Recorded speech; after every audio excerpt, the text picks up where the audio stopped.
Okay, welcome to a deep dive. Today we're digging into your sources on really getting English fluency fast. Yeah, excited to get into this. So the mission today is pretty clear. Look at these two techniques you flagged, shadowing and focusing on the 5,000 most common words. Exactly. We're pulling from the articles and notes you shared, trying to see how they work together. And crucially, how you listening can actually use them, like right now, to get your spoken English moving faster. Let's do it. Okay, so first up, maybe the core challenge.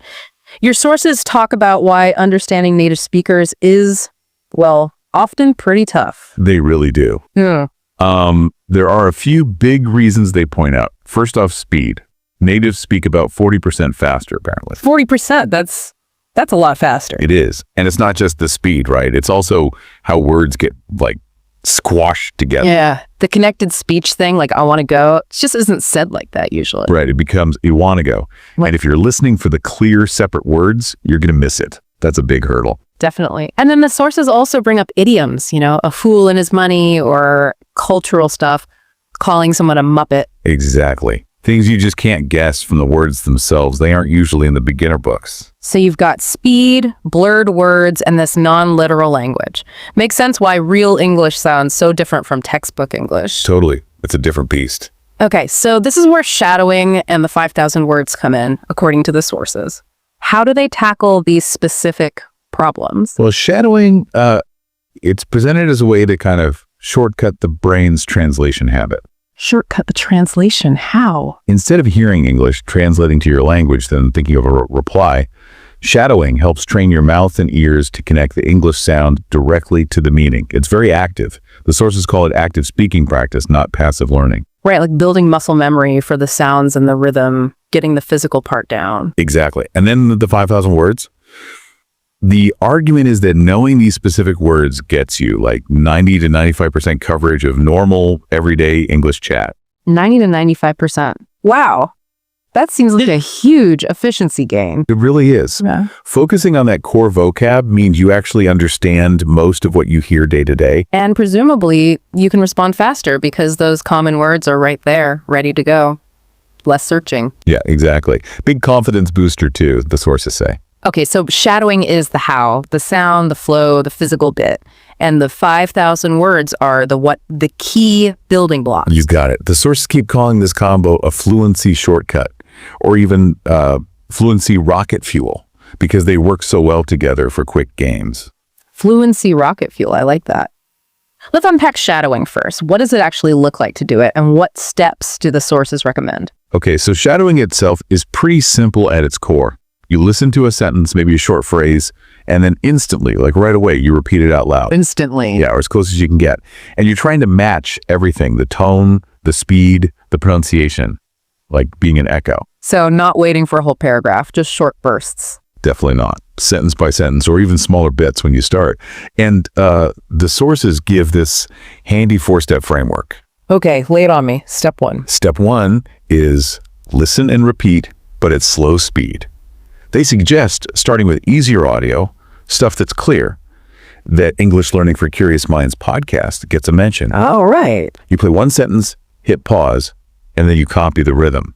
That's the key thing they emphasize early on, the rhythm. The rhythm, not just the words. Interesting. So the melody of the sentence. Yeah, the ups and downs, the stress. Yeah. And a tip they give is, if normal speed is too much, use the speed controls. YouTube, podcast apps, slow it down to maybe 0.75x. Focus on the feel, not perfection at first. Makes sense. Slowing it down takes the pressure off. Okay, step 2. Step 2, chunks, common phrases. So instead of just echoing single words, which isn't really how we talk, right, you practice whole chunks, like common phrases. Examples given are things like, could you repeat that? Or, I'm kind of busy right now. Or that makes sense. Things you hear all the time. Exactly. You're training your mouth to produce those common sequences smoothly. Reduces hesitation. Got it. Step 3. Step 3. Add emotions and gestures. This one sounds a bit different, maybe? Go on.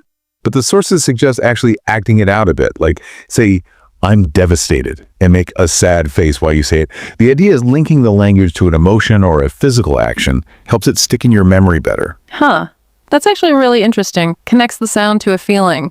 Makes it less abstract. Yeah, more tangible. And finally, step 4. Daily 5-minute sprints. This is all about consistency, even tiny bits. Find that dead time in your day. Dead time. Like when you're in the shower or commuting. The sources literally mention shower talks or commute narrations, just quick bursts of practice. Okay, shower talks. I can see that. Turning downtime into practice time. Smart. Makes it doable, right? And they add a couple more quick tips. Repeat each phrase you shadow maybe 3 to 5 times, builds that muscle memory. 3 to 5 times. And recording yourself, it might feel weird. Yeah, I can imagine. Cringy, maybe. Maybe a bit. But the sources say it's super useful for hearing where you need to tweak things, your pacing or accent bits. And hearing your own progress over time is apparently a huge confidence boost. I can see that, actually hearing the difference. And they stress, practice anywhere, anytime, walking, cooking, whatever, and try to use at least one phrase you practiced in a real chat that day.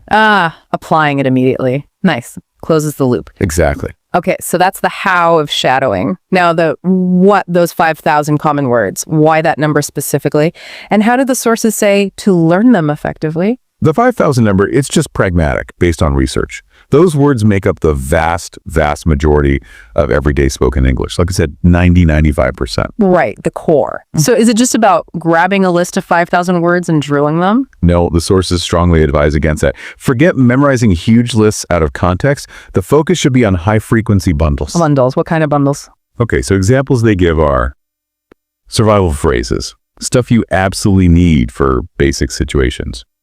How much is this? For shopping. Where's the boarding gate at the airport? Could you clarify that in a meeting? Okay. Practical, immediate needs. Makes sense. Yeah. Then there's what they call a slurred speech cheat sheet. This is about deliberately learning those common contractions and reductions we talked about earlier. Like wanna for want to, give me for give me. Exactly. Dia for do you. Learning these helps you understand natives better because you recognize the sounds, and it helps you sound more natural too. Right, tackles that connected speech issue head on. And another bundle type is fillers for confidence. Things like, well, I mean, you know. It's like the little words native speakers use all the time. Yeah. Learning them helps you sound less hesitant, buys you a tiny bit of thinking time, just like natives do. Okay, those sound useful. But how do you actually find these words or bundles? And critically, how do you tie learning them into the shadowing practice? Good question. For finding the words, the sources suggest using reliable lists. The Oxford 5000 is mentioned specifically. Or using apps like Anki, which often have decks for common words already made. So the resources are out there. Definitely available. And you don't need to learn all 5,000 at once. The advice is start smaller. Maybe focus on, say, 50 words a week. Group them by topic. Maybe food words, home words, friend words. 50 words sounds way more manageable than 5,000. Totally. But here's the crucial part, the link. You don't just learn the word passively. The sources insist you have to shadow sentences or phrases that actually use those target words. Okay, so the words are the bricks. And shadowing is how you practice stacking them into actual sentences, people say. So it's not just knowing the word friend, it's shadowing, I'm meeting a friend later, or she's my best friend, getting the word in context, in the flow. Precisely. You integrate the vocabulary directly into the speaking and listening practice. It's much more effective that way. Okay, that makes a lot of sense. Now, beyond the techniques themselves, your sources also talk about mindset. What kind of mental hacks do they suggest for getting results fast? Yeah, mindset comes up a lot. It's presented as really key. One big one is embrace ugly English. Ugly English. Yeah. Basically, don't be scared of mistakes. Saying something grammatically messy like me go store is way better than silence because you're afraid of messing up. Mistakes are just part of how your brain learns and adjusts. Right. Progress over perfection. Get the message across. Absolutely. Another one is binge watch strategically. Take something short you like, maybe a Netflix episode. Okay. You're going to watch it 3 times. First, native audio, English subtitles. Get the gist, link the sound and text. Got it. Second time, watch it again. But this time, actively shadow the dialogue as much as you can. Yeah. Mimic the actors. Right. Active practice. Third time, audio only. No picture, no text. See how much you understand just by listening now that you're familiar. That layers the skills, comprehension, reading, speaking, then pure listening. Seems really efficient, using the same material like that. Maximizes the learning, yeah. And a third mindset thing is the 5-second rule. If someone asks you a question in English, Try to start answering within 5 seconds. Don't overthink. Don't try to build the perfect sentence in your head. Just start talking with the words you have. Fighting that hesitation, that urge to translate and get it perfect before speaking. Exactly. Trains you to be more reactive, to actually use the English you're learning. And running through all this, the sources always come back to consistency. So not about cramming for hours, then doing nothing for days. Definitely not.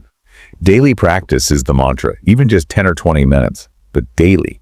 Speak out loud, shadow every day. Fluency, they say, doesn't come from thinking. It comes from doing. Doing, not just knowing. Yeah. Focus on active practice. Use stuff you find fun. Don't sweat the small mistakes. Build that muscle memory. It really does sound more like training a skill, like learning piano, than just studying a subject. Very much so. That physical component needs the reps. So with all these techniques and mindset shifts, do the sources give any ideas on how to structure this, like a plan to get started? They do suggest structure helps. They even sketch out a sample 30-day challenge. Ooh, a 30-day challenge. That sounds motivating. What's the structure? It breaks it down week by week. Yeah. Week 1, focus on shadowing 100 core words. Basic greetings, simple questions. Practice things like, how's it going, until they roll off the tongue. Okay, starting super foundational. Yep. Week 2, conquer connected speech. This is where you actively practice those reductions. You want to go gimme day. Maybe use TED Talks for clear examples of natural speech. Right, tackling that specific challenge of blended sounds. Exactly. Week 3, idiom immersion. Aim to learn maybe 10 common idioms a week. Break a leg, costs an arm and a leg, and shadow sentences using them. Adding that layer of natural figurative language. Yeah. And then week 4, Free Talk Friday. Record yourself talking for just 1 minute about anything. Then compare it to how you sounded in week 1. Seeing the progress directly, that would be powerful. Super motivating, yeah. And the sources suggest that with this kind of consistent, focused practice, daily shadowing, targeting those common words and patterns, beginners can genuinely start speaking simple sentences in weeks. Weeks, really? They suggest.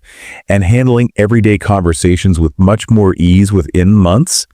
It puts fluency much closer than people often think. If they use these active methods, yeah. It shifts from years of passive study to focused active work. Exactly. Rapid progress is possible. Okay, so to actually do this plan, you need the right stuff.